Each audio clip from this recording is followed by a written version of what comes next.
पहले बात चलिए नमस्कार, मैं विनोद वैष्णव और आप देख रहे हैं न्यूज़ 21 टीवी एवं पॉजिटिव न्यूज। आज छात्र नेता कृष्ण अत्री के द्वारा राजकीय महाविद्यालय नेहरू कॉलेज सेक्टर 16 के सामने एक प्रेस वार्ता की गई, जिस पर उन्होंने गंभीर आरोप लगाए और सीधे तौर पर रुचिरा खुल्लर, जो कि उस समय तत्कालीन वहाँ की प्रिंसिपल थी, कोई 75,000 रुपये का कोई कैश विड्रॉ का मामला है।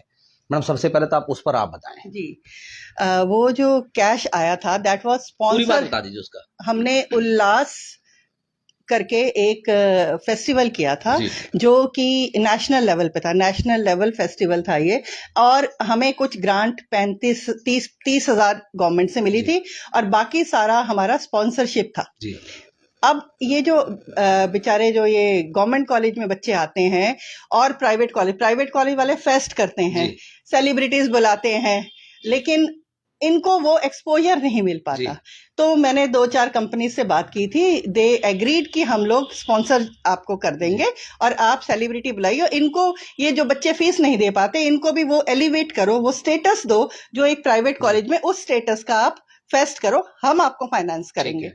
तो कुछ लोगों को देखिए, ये सबको पता है, उन्होंने ये बोला कि हम यहाँ अकाउंट में कराएंगे, कुछ कैश दिया, कुछ ऐसे किया, लेकिन जो सेलिब्रिटीज आए थे वो कैश मांग रहे थे।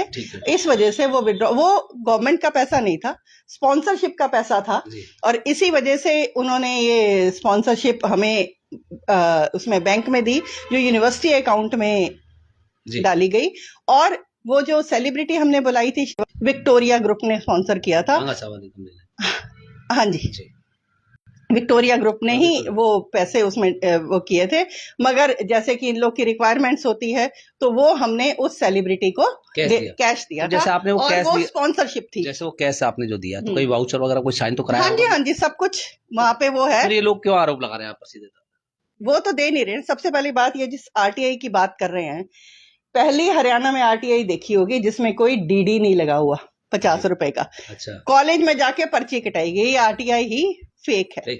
नंबर 2, बायस्ड है ये लड़का। ये पहले भी इसने मेरे ऊपर इस तरह के आरोप लगाए हैं जो बिल्कुल गलत थे, इसी वजह से इसकी सुनवाई नहीं हुई क्योंकि वो आरोप गलत थे। तो पास्ट रिकॉर्ड ये बताता है कि ये मेरे लिए बायस्ड है। वो आरटीआई रॉन्ग है और आरटीआई को 1 महीना दिया जाता है, लेकिन इन्होंने वो 2 दिन के अंदर ही आरटीआई का जवाब दे दिया। 2 दिन के अंदर? इतना तेज हो गया शिक्षा विभाग के 2 दिन के अंदर जवाब दे देता? यस, क्योंकि कौन है जिनका उन्होंने जवाब दिया है? ये चेहरा इसका है, मगर इसके पीछे जो अभी वर्तमान प्रिंसिपल है, जिनको मेरी कुर्सी चाहिए थी, सिर्फ कुर्सी के लिए। कौन है प्रिंसिपल? नाम भी बता दीजिए। चंद्रशेखर वशिष्ठ जी। अच्छा। चेहरा कृष्ण अत्री का है, मगर पीछे वो है। अच्छा। 3 दिन के अंदर इसको जवाब भी मिल गया और सारी चीजें तो दी नहीं। और वैसे भी आरटीआई के अंदर जो पर्सनल इंफॉर्मेशन है अकाउंट्स की, एज पर सेक्शन 81J, वो पर्सनल इंफॉर्मेशन होती है एक ऑफिसर की, वो आप दे नहीं सकते। अगर आज मैं क्योंकि बहुत और मुद्दे हैं, कोर्ट जाऊं तो इनके ऊपर इल्जाम लग सकता है, इन्होंने ये पर्सनल इंफॉर्मेशन दी कैसे। और दूसरा सवाल मैडम एक और है, कोई कबाड़ और कोई फर्नीचर बेचने की बात है, उस पर आप बताइए।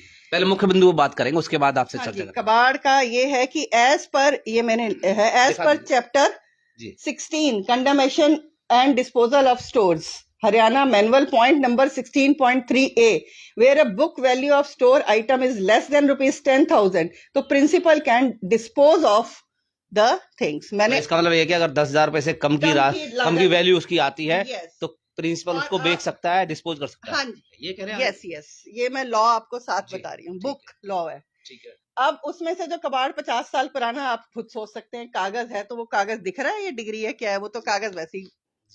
और मैंने पसंद नहीं है इन्हें। सबसे बड़ी बात तो ये है कि एक महिला को प्राइम पोस्ट पे इस तरह के लोग नहीं देख सकते। अच्छा, तीसरा सवाल मैडम एक और है कि 2 चीजें तो आपके बताइए, एक और था, क्या नाम उन्होंने, एक फर्नीचर का बता दिया, एक आपका 75,000 वाला, एक और कोई मुद्दा था, शायद आपको याद होगा। कौन सा आप बता दीजिए, मैं थोड़ा भूल कौन सा बता रहा हूँ। फाइन का कुछ। हाँ, फाइन का कुछ मुद्दा है। और फाइन जो है वो 10 तारीख को मेरे पास आया था कि ये है, उसको मैंने पूरा महीने का 10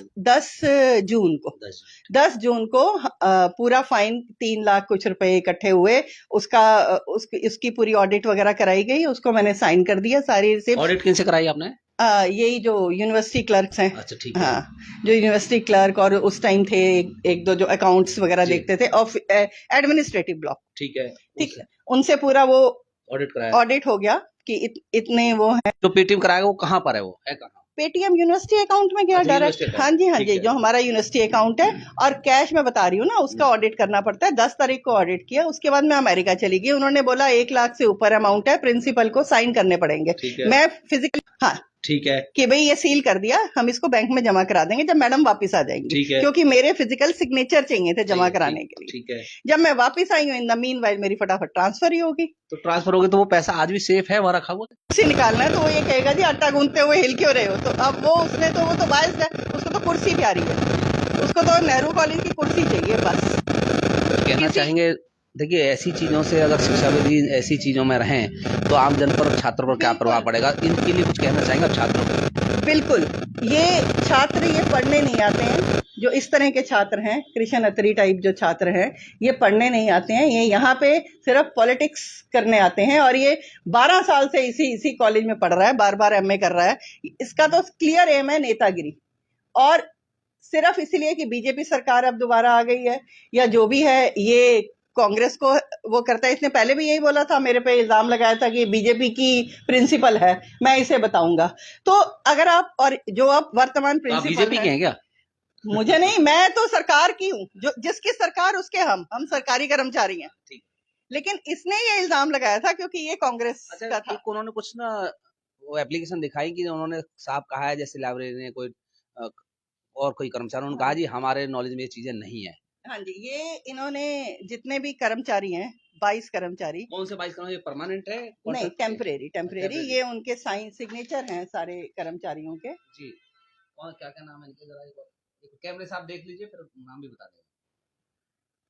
कागज पे चल रहे हैं हम। अच्छा, बिल्कुल कागज। 22 कर्मचारियों का जो आप लिस्ट दिखा रहे हो क्या है? ये इन्होंने ये जो है प्रधान सचिव को, जो उच्चतर शिक्षा हरियाणा के हैं, प्रिंसिपल सेक्रेटरी, उनको ये लिखाया था कि वर्तमान प्राचार्य कच्चे कर्मचारियों को मानसिक रूप से प्रताड़ित कर रहा है। वर्तमान कौन है प्रिंसिपल, नाम बता दीजिए। चंद्रशेखर वशिष्ठ जी इनको मानसिक रूप से प्रताड़ित कर रहे हैं। और मैंने इसकी पुलिस कंप्लेंट भी कर दी है, 182। ये दिखा दीजिए जरा। हाँ, और ऐसे करके दिखा दीजिए। हाँ, और इन्होंने ये लिखा है कि जो पूर्व प्राचार्य है रुचिरा खुल्लर जी, उन हमें दबाव बनाया जा रहा है कि जी उनके आप पूर्व प्राचार्य के विरुद्ध मनचाहे बयान लिखवाए गए हैं, जिसमें एक भी नियमित टीचिंग व नॉन टीचिंग कर्मचारी नहीं है। नौकरी से निकाल देने तथा जेल में बंद कराने का दबाव बनाकर ऐसे पकड़ लीजिए, ये एक बार जूम करके दिखा दीजिए। आप देख लीजिए, ये पैराग्राफ आप यहाँ से देखें और ये पैराग्राफ थोड़ा सा पढ़ लें। इसमें स्पष्ट लिखा गया है कि दबाव दे करके इस तरीके के बयान दिलवाए गए हैं। चलिए, और कोई आप अपनी बात कहना चाहें मैडम? देखिए हमारा काम है कम से कम ये पक्ष और विपक्ष दोनों को दिखाना, जिससे कि कम से कम आम जन को पता चल सके, जो व्यक्ति हमारे दर्शक है वो यही है कि ये पॉलिटिक्स कर रहे हैं सिर्फ। ये जो सरकार अभी है बीजेपी और जो विपक्ष में है, सिर्फ उसकी पॉलिटिक्स कर रहे हैं। ये एनएसयूआई का लीडर है और ये जानबूझ के, और जो इसके पीछे है इसका मतलब वो भी इनका साथ दे रहे हैं। फेस ये है मगर पीछे तो प्रिंसिपल ही हैं, डॉक्टर चंद्रशेखर वशिष्ठ। तो अब आप क्या करेंगे? आप पर आरोप लगाइए। नहीं, मैंने तो ये जवाब दे दिया। 26 पेज की 4-5 दिन पहले कंप्लेंट कर दी थी डीएचई पे, सीएम पे, डीजीपी पे। और इसकी अब विजिलेंस जांच होगी इनके अगेंस्ट, चंद्रशेखर वशिष्ठ के अगेंस्ट। 26 पेज की ये कंप्लेंट है, ये डीएचई में करी गई है। और ये लिखा डीएचयू का है, मगर कॉपी सीएम को, ईएम को और डीजीपी को, सभी को गई है कि ये इस तरह का इंसान है जिसपे 2023 में ये लिखा गया है कि ही is not safe for the girls. ये देखिए। अच्छा, ये लिखा है आपने लगाया है? नहीं। अच्छा, ये एडिशनल सेशन जज ने किसने लिख के दिया है? अच्छा, ये एडिशनल सेशन जज ने 5 जून 2023 को लिख के दिया है that Vashishtha as he is not a good person and always trap the girls of the college and do whatever he wants. जब ये प्रोफेसर थे तब ये सब कुछ करते थे, प्रिंसिपल बन गए तो पता नहीं क्या करेंगे। और ये भी लिखा गया है कि ये मैकपाई में गर्ल्स को लेके जाते थे, मैकपाई से दूर इनकी ट्रांसफर करी जाए। मगर मैकपाई के सामने वाला कॉलेज इनको दे दिया गया है, वो भी आचार संहिता में, क्योंकि उस टाइम सरकार नहीं थी, इसलिए मनचाही इन्होंने कर ली। और ये कॉलेज के सामने मैकपाई के, ये बिल्कुल क्लियर लिखा है यहाँ पे कि at the time he used to take in hotel Magpie, और होटल मैकपाई के सामने वाला कॉलेज इनको मिल गया है। और मैंने ये कंप्लेंट जो है ये सबको सब जगह भिजवा दी है, और जल्द ही इस पे विजिलेंस इंक्वायरी होगी। फिर देखते हैं, झूठ का झूठ, सच का सच होगा। सरकार पे मुझे पूरा भरोसा है कि अन्याय का साथ सरकार कभी नहीं देगी और एक महिला को जस्टिस जरूर मिलेगा। Thank you.